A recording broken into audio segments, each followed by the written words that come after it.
Gabriel, listen to me. I am going to my mother. You understand she is not going to die in a bank lobby. Not if I am breathing. His jaw worked. Then take this. Take what you have nothing down here. In the mattress, under my left hip, there is a hole in the stitching. Reach in. Crystal did not hesitate. She reached into the mattress. Her fingers closed around something small and hard and metal. She pulled it out. A key, not a house key, a small round key like a luggage key with a number stamped on the side. Gabriel, what is this?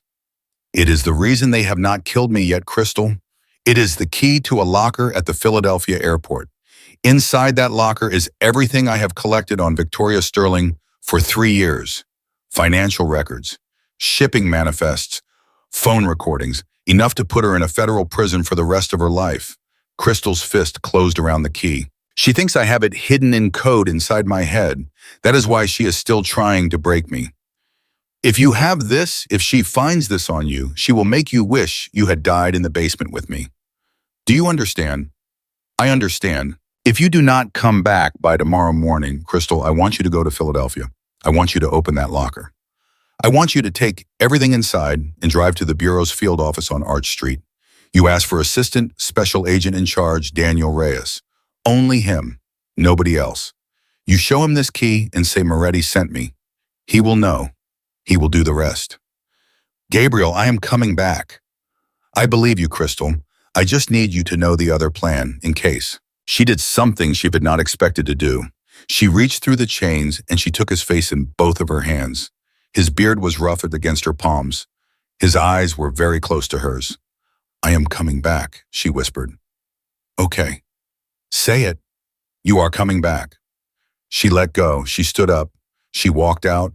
She locked the iron door behind her. She climbed the 37 steps with her hand around a luggage key and her other hand around $4,200. And at 2:41 p.m. on Wednesday, the 18th of October, Crystal Monroe drove an old blue pickup truck out of the east gate of the Sterling estate at 50 miles an hour. She did not look in the rearview mirror. She did not notice the black sedan that pulled out of the service road behind her, matched her speed and stayed exactly 400 yards back for the next 2.5 hours. The Farmers Bank on Main Street in Richmond closed at 5:30 p.m. Crystal pulled into the parking lot at 5:11. The bank was empty. She walked inside. She asked for Mr. Oakes. A young teller, maybe 23, pointed her down a hallway to a small office in the back. Mr. Oakes was a thin, gray-haired man in his 60s in a gray suit. He stood up when she walked in. You must be Crystal. Where is my mother? He blinked. Your mother is not here. My cousin Renee called you. Yes, and I waited. Your mother did not come. Crystal's blood went cold. What? Your mother has not been to this bank in nearly 30 years, Miss Monroe. Her box has been sealed since 1997. I assumed when your cousin called that there had been some confusion. Crystal grabbed the edge of his desk. Mr. Oakes, my mother left Baltimore at 4:30 yesterday. She said she was coming to this bank. She said she had to get something out of her safety deposit box. Mr. Oakes' face changed. Miss Monroe, whoever called your cousin, it was not your mother. The room tilted. What? Your mother does not know where this bank is. Your mother does not have a safety deposit box at this institution. The box in your mother's name was closed in 1997 by the original owner. The contents were transferred. Your mother did not know. Transferred to who? Mr. Oakes hesitated. Miss Monroe, I cannot. Mr. Oakes, please. My mother's life is in danger. Please. He looked at her for a long moment. Then he opened a file drawer bottom. He pulled out a manila folder.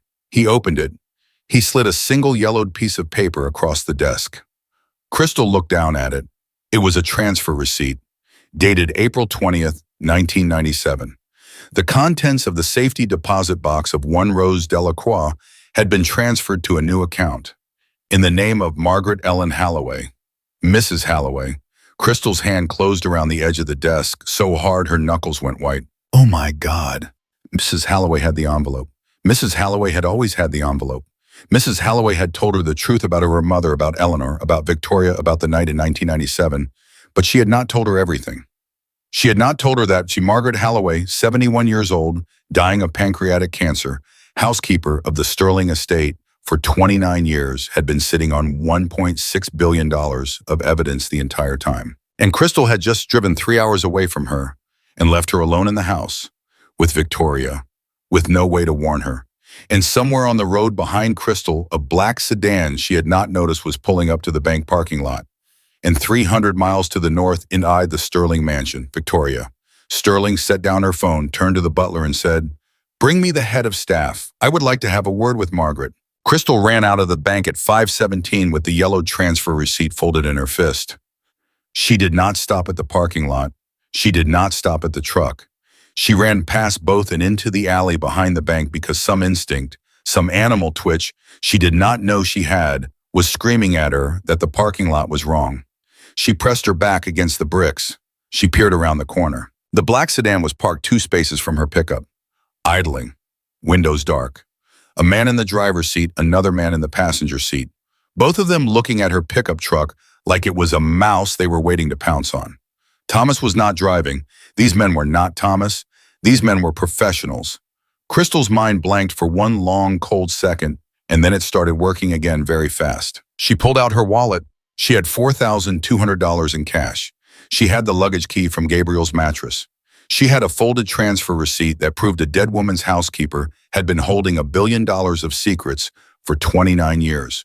She did not have a phone. She did not have a car anymore because her car was being watched. And she did not have time. She walked to the end of the alley. She walked 2 blocks north. She hailed a taxi. Airport, Richmond International. Yes, that'll be about 45 minutes, ma'am. I'll pay you double to make it 30. Yes, ma'am. At 6:42, she bought a one-way ticket to Philadelphia with cash. At 7:05, she boarded the plane. At 8:50, she landed. At 9:12, she walked into the long-term locker hall of Philadelphia International Airport with her heart beating so hard she could feel it in her wrists. Locker 4713 was on the bottom row. The luggage key fit. The door swung open. Inside was a plain black duffel bag. Crystal took it. She walked out of the locker hall. She did not open the bag. She flagged a cab. 26th Street and Arch, FBI field office. The driver looked at her in the mirror. Everything okay, ma'am? No, She sat in the lobby of the FBI field office for 48 minutes before Assistant Special Agent in Charge Daniel Reyes came through the security door. He was 51 years old, Cuban, built like a retired boxer with a lined face and kind eyes that did not match the rest of him. Miss Monroe? Yes, sir. You said Moretti sent you. She held up the luggage key. The blood left his face. Come with me. Now, Reyes took her through 2 locked doors and into a small conference room. He closed the door behind them. He gestured at the duffel bag. Open it. She unzipped it on the table. Inside were 3 external hard drives, a black accordion folder of documents, a micro cassette recorder with a stack of labeled tapes, and a smaller sealed envelope on top that said in black marker, "For Crystal if she is here." Her hands trembled. Reyes watched her open it. Inside was a single index card written in Gabriel's tight, careful handwriting. It said, "Crystal, if you are reading this, you made it and I may not have. The evidence is everything. Play tape 7 first. Reyes will know what to do. Your mother is alive. She has always been alive. She is in the house. I am sorry." Crystal's vision went white at the edges. What? Reyes was already reaching for the tape recorder. He was already sliding tape 7 into the slot. He was already pressing play. The voice that came out of the speaker was Gabriel's. Recorded, younger, clearer, 3 years ago. Subject confirmed as Rose Delacroix Monroe, age 58. Observed entering the Sterling estate through the south service entrance at 9:47 a.m. on June 14th. She is not a prisoner. She is a collaborator. She has been living inside the Sterling household under the name Margaret Halloway since 1999. Victoria Sterling's mother, Eleanor, is the real Margaret Halloway, and she is buried under the rose garden. Crystal grabbed the edge of the table. No, I just saw her 2 days ago in my apartment with her oxygen tank in Richmond. Reyes's face was very gentle. Miss Monroe, your mother has been playing both sides of this for 29 years. The woman you have been visiting in Richmond on the weekends, the sick woman with the oxygen tank, was a plant. An actress, a decoy paid by your mother. We have been watching the apartment for 6 months. We could not figure out who the real Rose Monroe was because she was in the Sterling mansion this whole time posing as the housekeeper who tried to save her. Crystal's knees buckled. She sat down in a chair. She put her face in her hands. She told me I was her daughter. You are her daughter, Miss Monroe. She gave birth to you in 1998, 4 months after the night she took the will out of the Sterling house. She put you with your aunt in Richmond. She paid for your life from a distance. She has been watching you grow up from inside that mansion for 28 years. She sent me to Baltimore yesterday to save me. She sent you to Baltimore to get you out of the house while she finished what she started. Crystal looked up. Her cheeks were wet. What is she trying to finish? Reyes took a long breath. Miss Monroe, your mother didn't save Eleanor Sterling in 1997. She killed her. Swam. The tape kept playing, Gabriel's voice quiet and exhausted. Rose Delacroix was 29 years old. She was Eleanor Sterling's live-in nurse. She was also Eleanor's lover.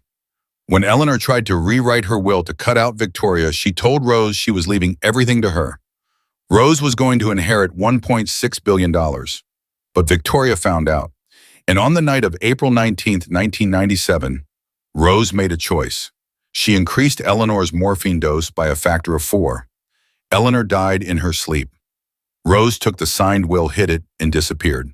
She spent 29 years planning to come back into that house and finish the job. The real Margaret Halloway, Eleanor's loyal housekeeper, the only other person who knew Rose was the killer, was murdered 6 months later and buried under the rose garden. Rose assumed her identity. Nobody checked. Nobody ever checks the help. Crystal could not breathe.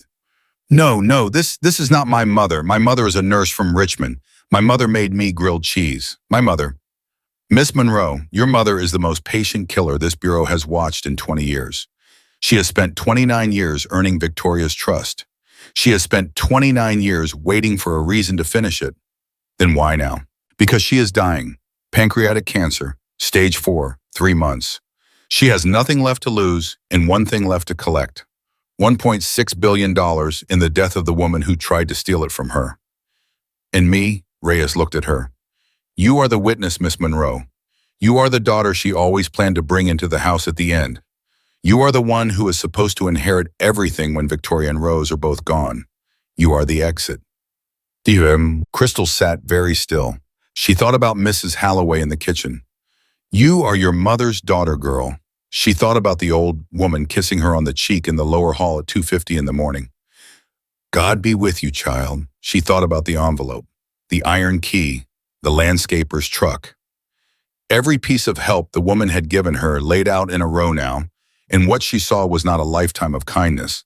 What she saw was a trap. Mrs. Halloway had sent her to the basement to meet Gabriel because she needed a witness. Mrs. Halloway had sent her to Richmond because she needed Crystal out of the house for the kill.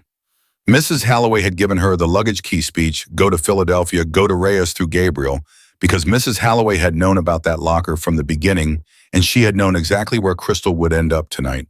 Crystal was not running a rescue. Crystal was running an errand. Her face went cold. Reyes. Yes. What time is it? 9:56 p.m. There is a shipment of 42 women arriving at the Sterling docks in Delaware tomorrow morning. There is a federal agent chained in the basement of the Sterling mansion. And the woman I thought was helping me is about to kill Victoria Sterling tonight and walk out of that house a billionaire. Reyes stood up so fast his chair hit the wall. How do you know the kill is tonight? Because Mrs. Halloway told me she is dying in 3 months. Because she sent me 3 hours away. Because Gabriel's note said she has always been alive, she is in the house. Because she needed me, gone Reyes. She needed me gone. Reyes was already moving to the door. Miss Monroe, you are coming with me. To where? To a helicopter. At 10:08 p.m. on Wednesday, the 18th of October, a Black Bell helicopter lifted off the roof of the FBI field office in Philadelphia carrying Crystal Monroe, Daniel Reyes, and 4 tactical agents bound for a private landing field 2 miles west of the Sterling estate. Crystal sat by the window. She looked down at the lights of the city. Her hands were still shaking, but her mind was not shaking anymore. Her mind was ablaze now. Reyes. Yes.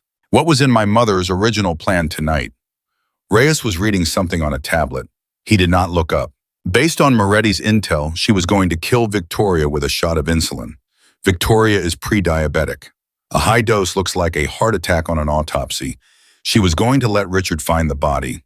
She was going to make sure the real will was found in Victoria's safe. That will names your mother under the false identity of Margaret Holloway as executor of the charitable trust. She would have controlled $1.6 billion inside of 72 hours. She would have handed the Bureau the trafficking operation as a parting gift. She would have disappeared into hospice with a new name and died in 8 weeks, a free woman and a national hero. And the shipment, the 42 women. Collateral, she was going to let it dock.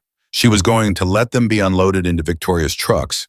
Then she was going to anonymously tip the DEA.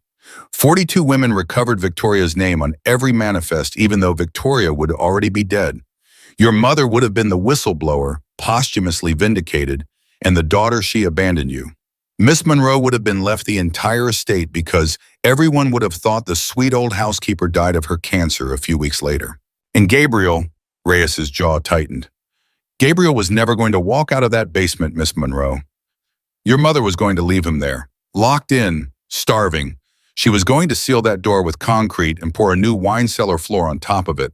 She told Moretti that herself last week when he stopped eating. Crystal's eyes burned. Then why did she help me open the door? Because she needed him alive long enough to give you the luggage key. She needed the Bureau to get the evidence. She did not need him alive after that. Crystal pressed her forehead against the cold window of the helicopter. Reyes? Yes. When we land, when we reach the house, I am going in first. Absolutely not. Yes, I am. She will open the door for me, Reyes. She will not open it for you. Every second we spend breaching that house, Gabriel Hirschel has one more second of a woman with nothing to lose standing over a chain and a bucket of bleach. Miss Monroe, my mother is not going to shoot her own daughter. Let me go in.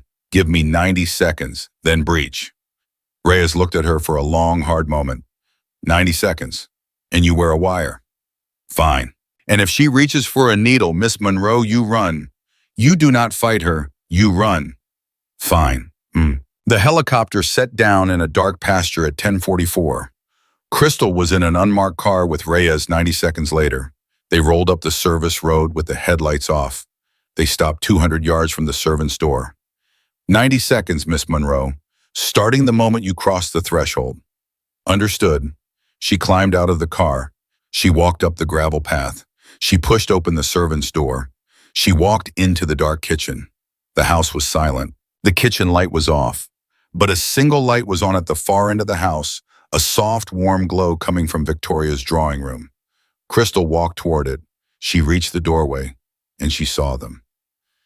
Victoria Sterling was sitting in her chair by the fire, her long silver dress pulled around her legs, a crystal glass of brandy resting against her chest. She was not moving. Her eyes were half open.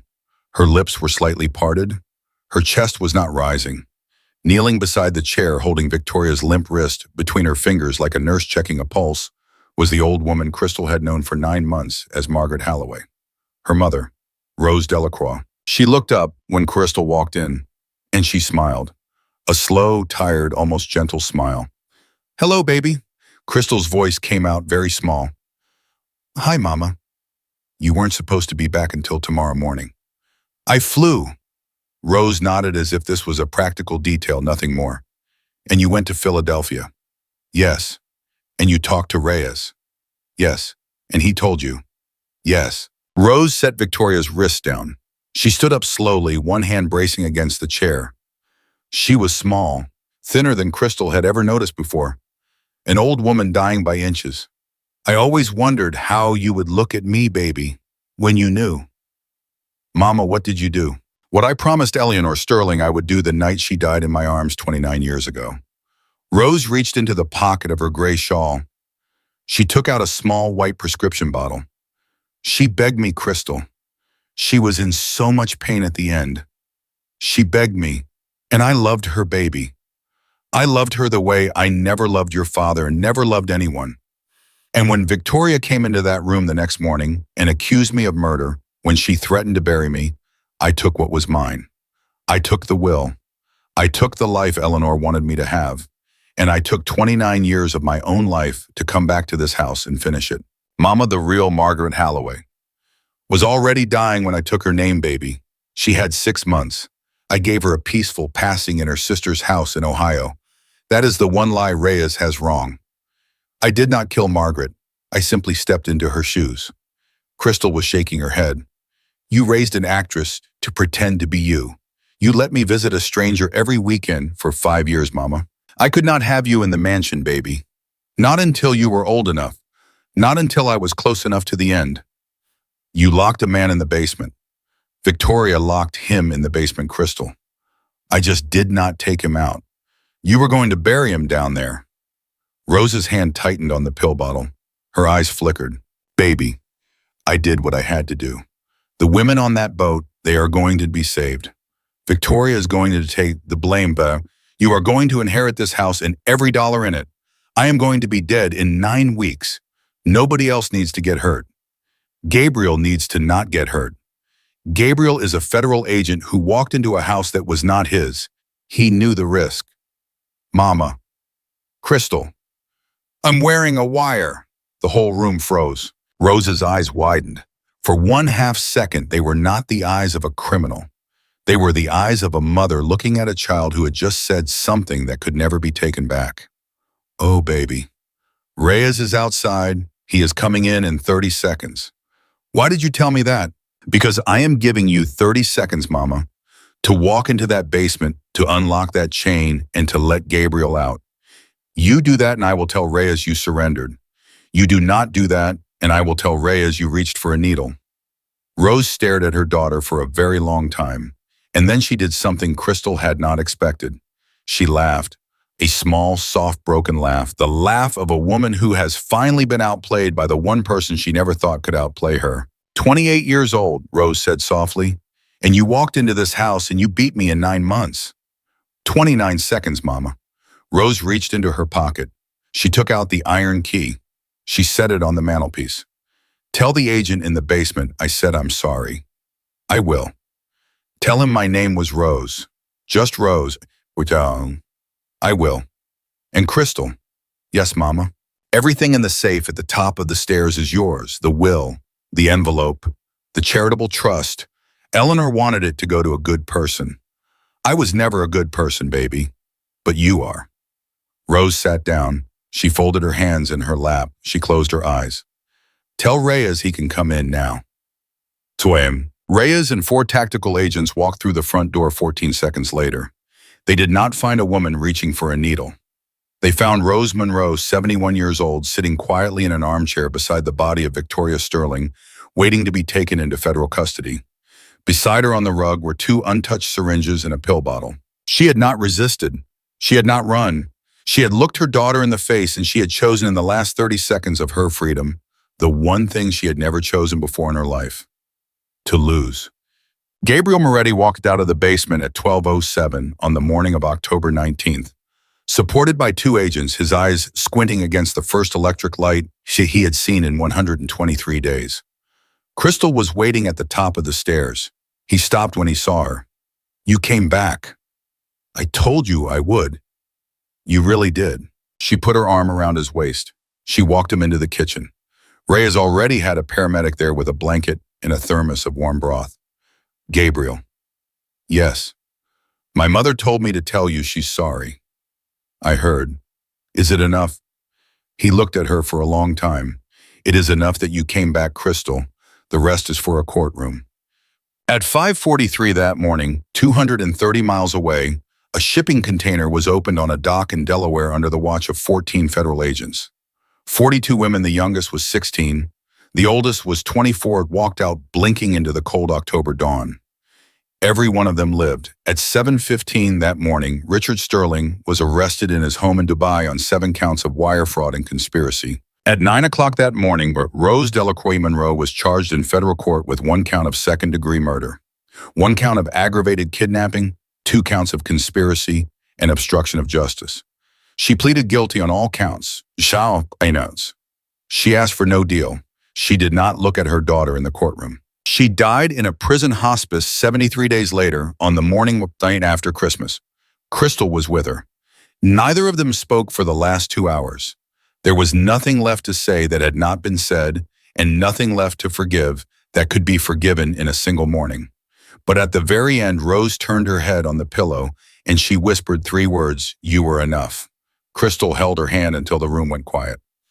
6 months later, on a bright afternoon in April, Crystal Monroe walked out of the front doors of the Sterling estate for the last time. The will had been honored. The charitable trust had been created.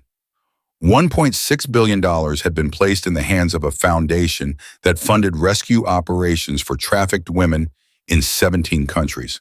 Crystal had taken nothing from the estate for herself except one thing, a small blue envelope stamped 1997, which had contained a photograph of her mother at 29 years old, standing beside Eleanor Sterling on a terrace, smiling like a woman who still believed her own life would be kind. Gabriel was waiting for her in the driveway, leaning against a dark sedan.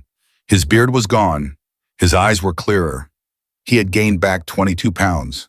He held open the passenger door. "Where to, Miss Monroe?" She looked back one last time at the house. She did not cry. She was done crying for that house. "Anywhere that isn't here.